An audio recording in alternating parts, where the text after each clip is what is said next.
Alright, in this video I want to talk about the false shepherd, the worthless shepherd, also known as the son of perdition or the Antichrist.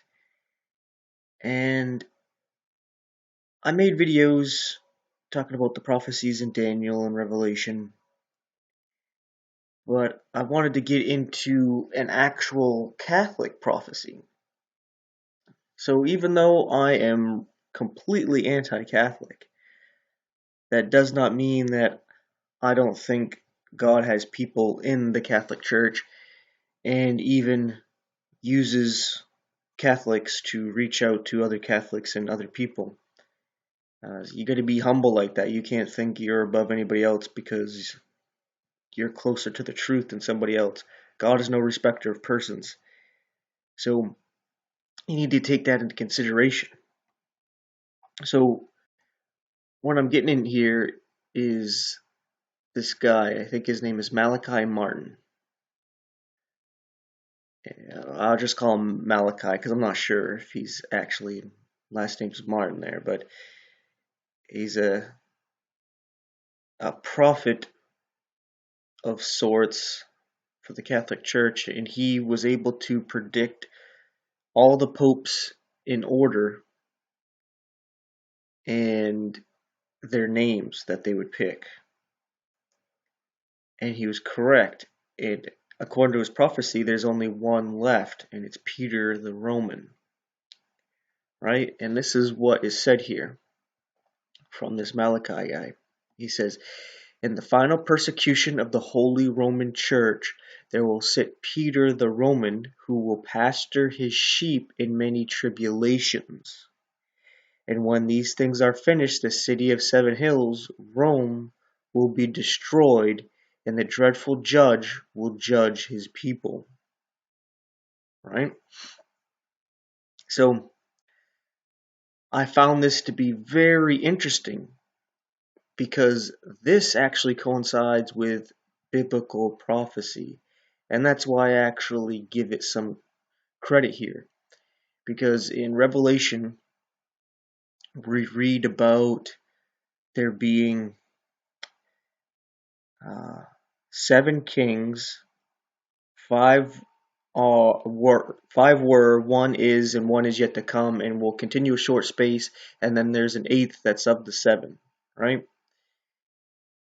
Well, the Vatican was recognized as a kingdom in 1929, where the Pope was officially recognized as not only a religious leader, but also a king, right?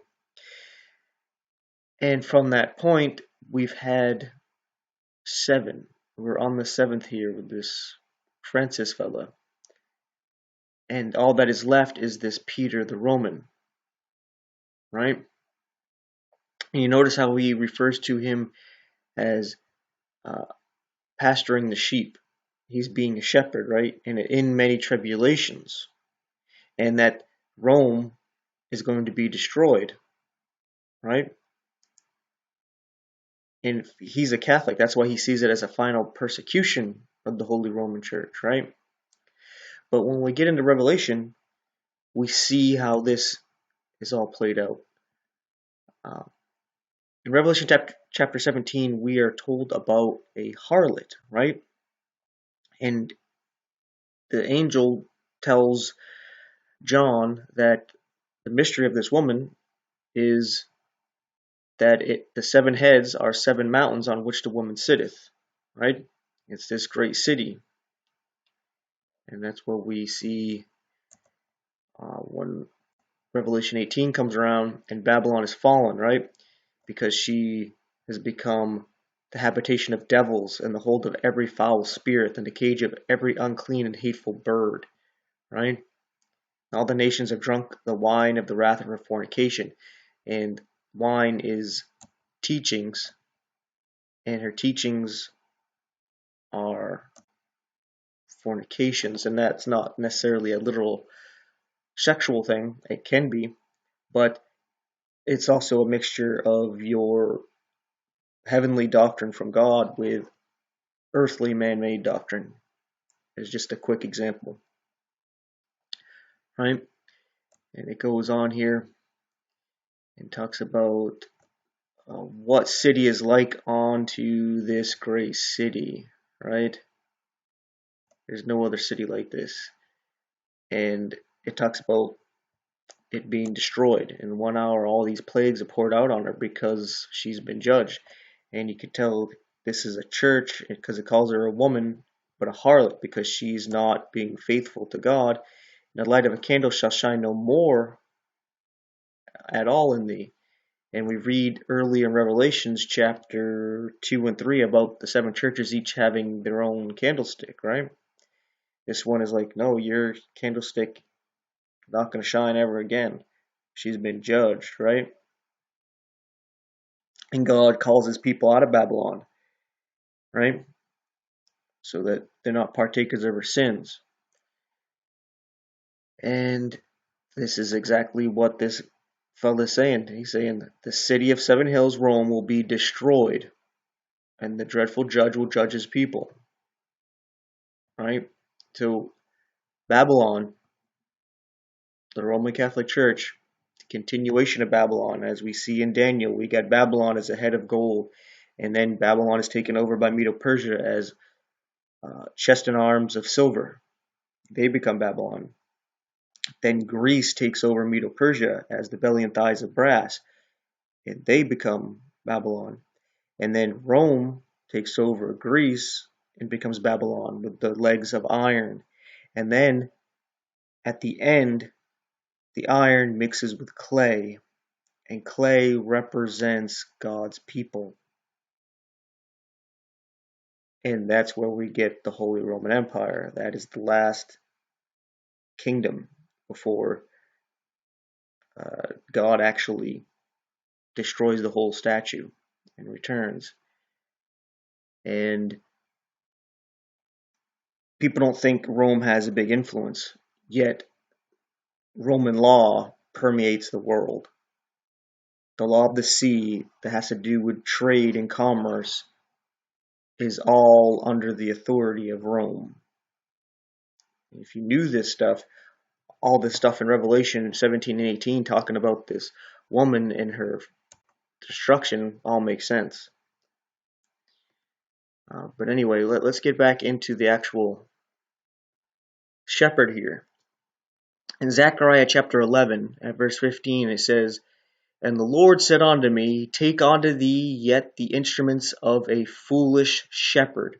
For lo, I will raise up a shepherd in the land, which shall not visit those that be cut off, neither shall seek the young one, nor heal that is broken, nor feed that standeth still, but he that but he shall eat the flesh of the fat and tear their claws in pieces.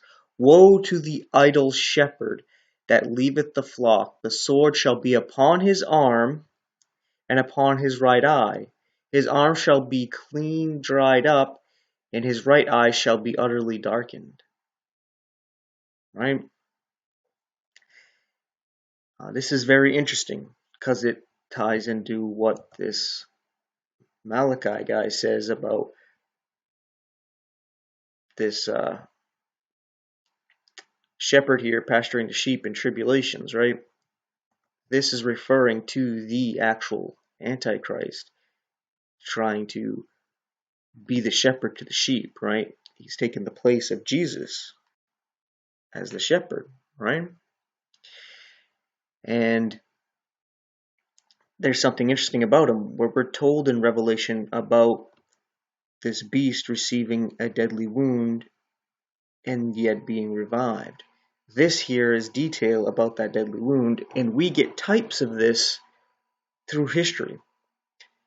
Because like I've got into through my videos on the prophecies in Daniel and Revelation, that the seed of the Antichrist is the papacy. And that kind of had a brain fart there. Give me a second to regather my thoughts here. kind of completely lost track of where I was going here.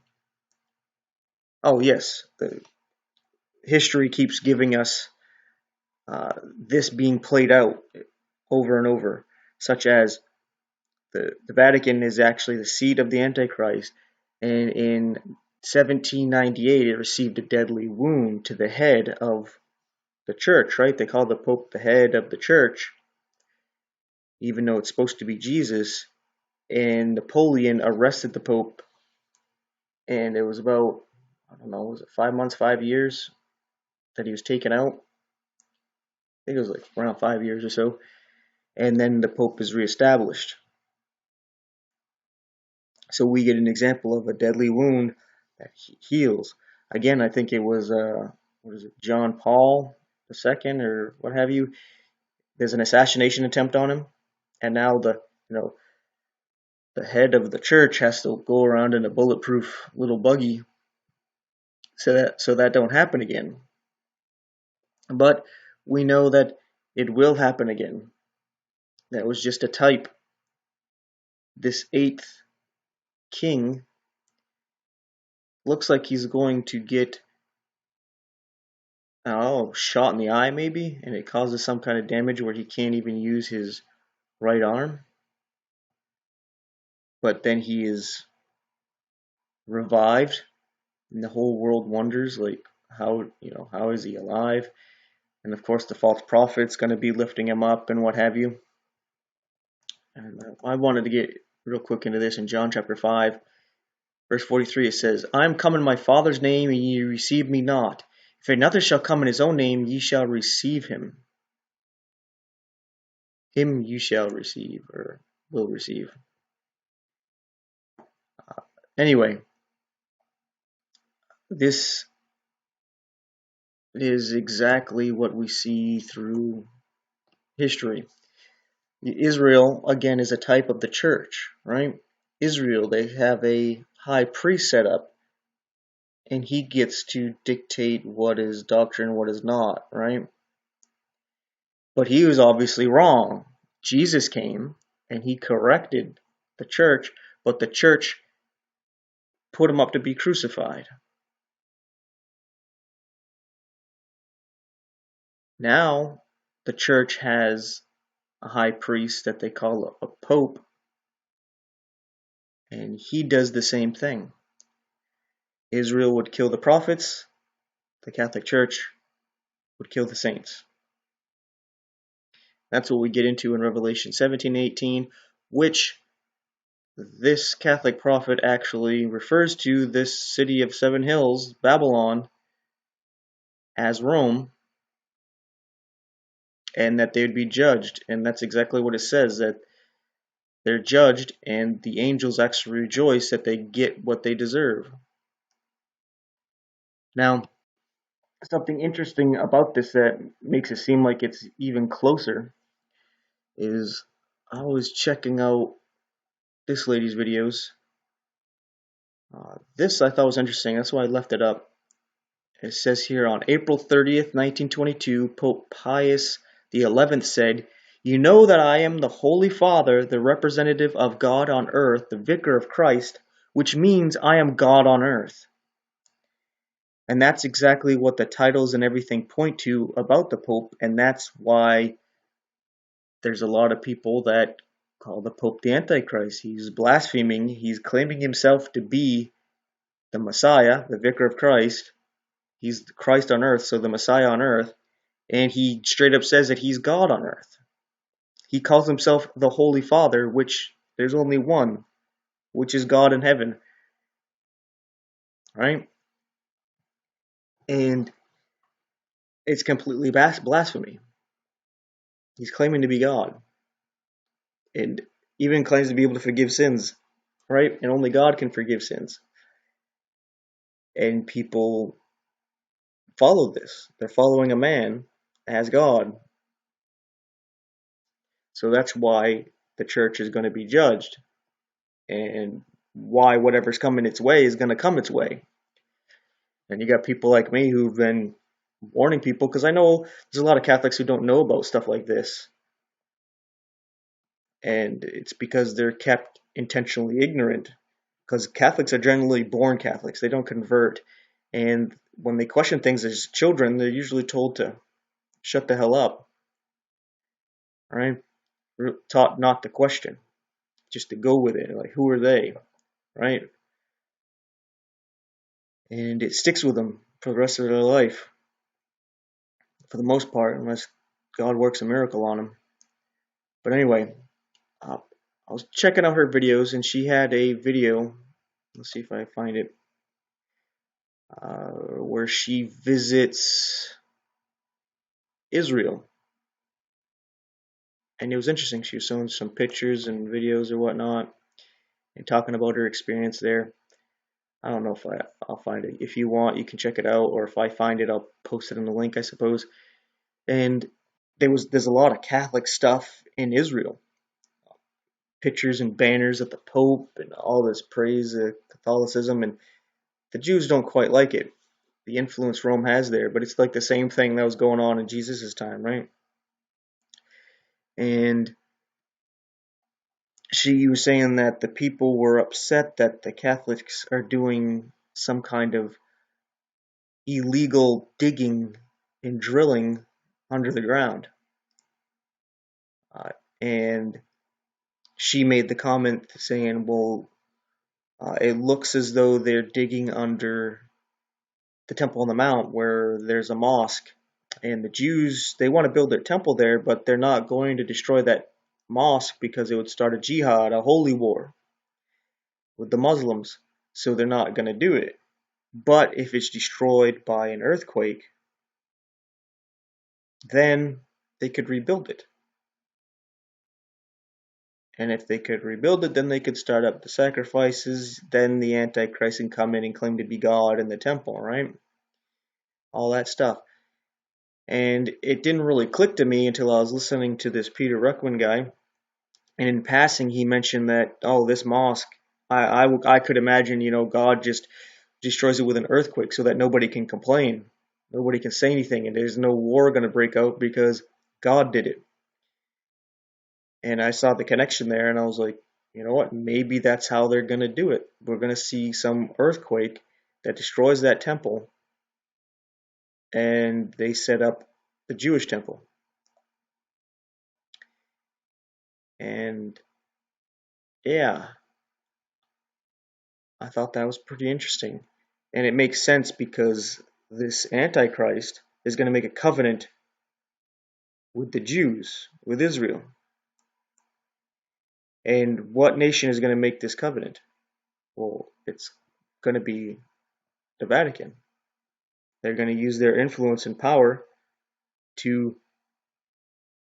wage war against Islam on behalf of Israel. And that's going to be their contribution to this peace treaty thing going on. And maybe part of that is to actually, part of this treaty is to actually build the temple. I don't know. And that's when the earthquake and stuff will happen. But it's interesting because in, I think it's 2 Thessalonians, it talks about the man of sin, the son of perdition, being revealed before the rapture. We already know that the Pope is in the seat of the Antichrist. They already speak in the blasphemy. And whoever's in that seat, is God on earth, right? This is actually Catholic doctrine that has been set up over the 1,000 years. And this is who is actually going to make this treaty. This guy is going to stand up and be recognized as a prophet, even God, the Messiah, Jesus' return. And it's when he's revealed that the church will be raptured. So it looks like that's could happen at any time. Next few years, next decade or so, it doesn't look too far off. But again, looking at some of the things, it could be a little while because the Francis guy here, he doesn't look too old. He looks like he could go at least another 20, 30 years, right? So who knows how long he's going to last. And, the mosque is still up on the Temple Mount, so it could be another 30 plus years, but it's not far off. There's no way this guy's going to last another 100 years, right? So we know it's less than that for all these things to really start to add up and come together. It looks like it's probably less than 50 years. I'm not sure how old he is. He's like 60s, 70s, I'm guessing. So maybe 50 years at the most. He's going to be like 110 sitting up there. Not too sure. But anyway, I think that's about that. I thought this was very interesting. Hope you enjoyed it. Look into it. Thanks for watching and take care.